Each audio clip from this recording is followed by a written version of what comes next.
नमस्कार दोस्तों, dear learner की क्लास में आपका फिर से बहुत बहुत स्वागत करता हूं। तो ये 8th नंबर की क्लास है। अब तक हमने 100 से ज़्यादा क्वेश्चन कर चुके हैं। तो आज का टॉपिक रहने वाला है साथियों अधिगम। अधिगम में प्रक्रिया एवं सिद्धांत, लर्निंग प्रोसेस एंड थ्योरी।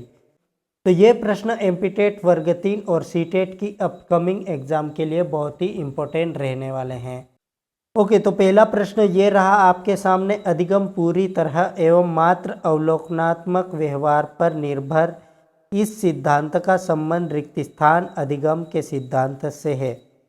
संज्ञानात्मक, विकासात्मक, व्यवहारात्मक। ऑप्शन नंबर 4 है निर्माणात्मक।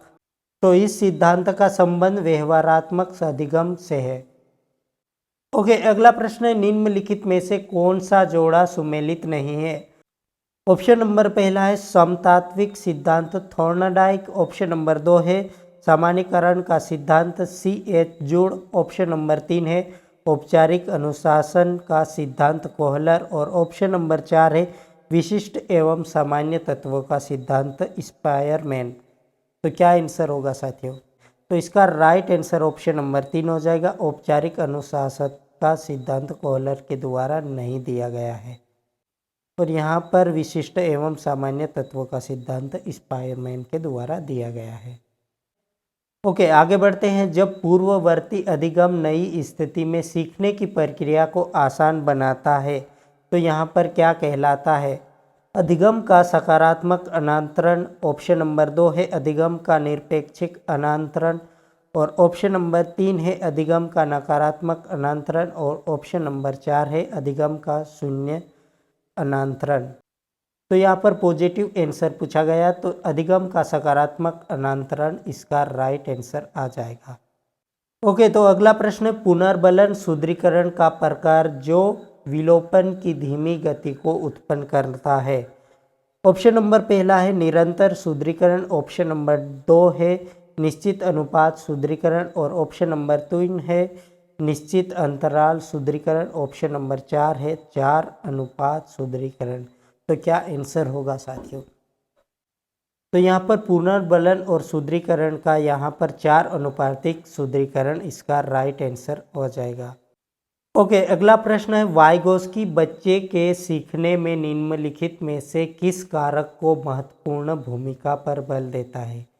नैतिक, शारीरिक और सामाजिक, अनुवांशिक।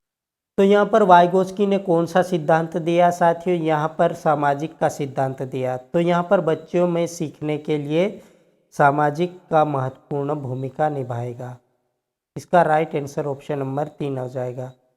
ओके, अगला प्रश्न है प्रगतिशील शिक्षा का केंद्र है विद्यार्थी, शिक्षक, सत्ता, संरचना।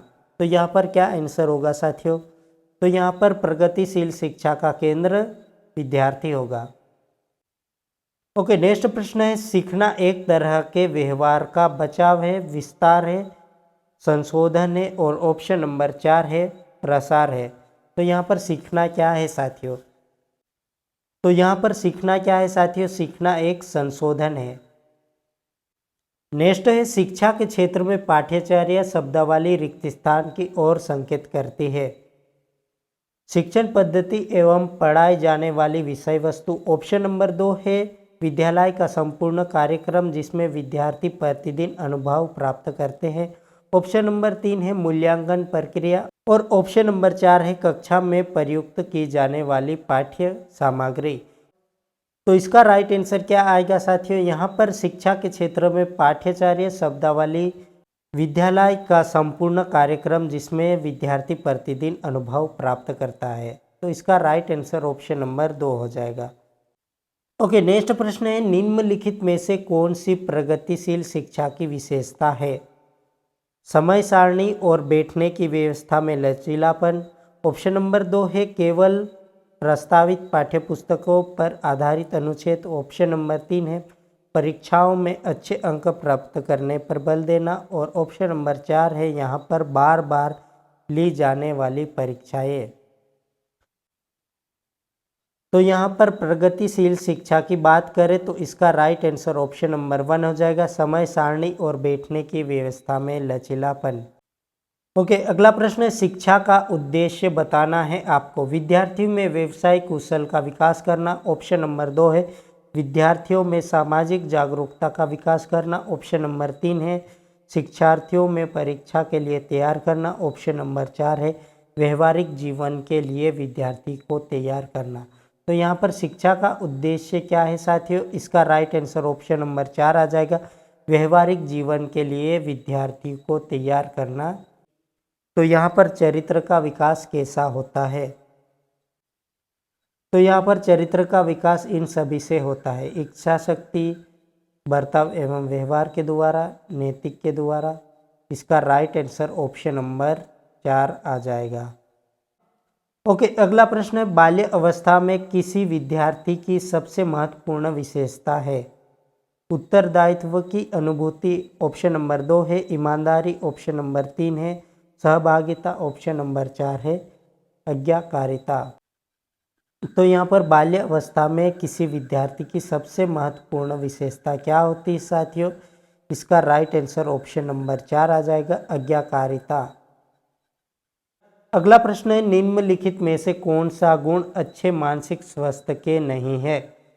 ऑप्शन नंबर पहला है नियमित जीवन संवेगात्मक परिपक्वता, ऑप्शन नंबर 2 है आत्मविश्वास सहनशीलता, ऑप्शन नंबर 3 है बहुत विनीत स्वयं में सीमित, और ऑप्शन नंबर 4 है वास्तविकता की स्वीकृति स्व मूल्यांकन की योग्यता। तो क्या आंसर होगा साथियों? तो इसका राइट आंसर क्या आएगा साथियों? इसका राइट आंसर ऑप्शन नंबर 3 आ जाएगा, बहुत विनीत स्वयं में सीमित। ओके, अगला प्रश्न है, अधिगम का अंतर्दृष्टि सिद्धांत प्रतिपादित किया गया है। गेस्टाल्ट सिद्धांतवादियों के द्वारा, ऑप्शन नंबर 2 है। पावलोव के द्वारा, ऑप्शन नंबर 3 है। जीन पियाजे के द्वारा, और ऑप्शन नंबर 4 है वाइगोस्की के द्वारा। तो क्या आंसर आएगा साथियों? इसका राइट आंसर ऑप्शन नंबर 1 आ जाएगा, गेस्टाल्ट सिद्धांतवादियों के द्वारा। तो यहाँ पर आप कमेंट बॉक्स में कमेंट करके बताइए साथियों, यहाँ पर पावलोव के द्वारा कौन से जानवर पर प्रयोग किया गया था? ज़्यादा से ज़्यादा कमेंट करें साथियों। इसका आंसर आपको कमेंट बॉक्स में कमेंट करना है। पियाजे के अधिगम के संज्ञानात्मक सिद्धांत के अनुसार वहाँ प्रक्रिया जिसके द्वारा संज्ञानात्मक संरचना को संशोधित किया जाता है यहाँ क्या कहलाता है? संयोजन, समावेशन, स्कीमा, प्रतिक्षण। तो इसका राइट आंसर आपको कमेंट बॉक्स में कमेंट करना है साथियों। थैंक यू फॉर वॉचिंग, और वीडियो को ज़्यादा से ज़्यादा शेयर करें, वीडियो को लाइक करें। अगर आप हमारे चैनल पर नए हैं तो चैनल को सब्सक्राइब करें। मिलते हैं अगली क्लास में, तब तक के लिए नमस्कार। जय हिंद, जय भारत।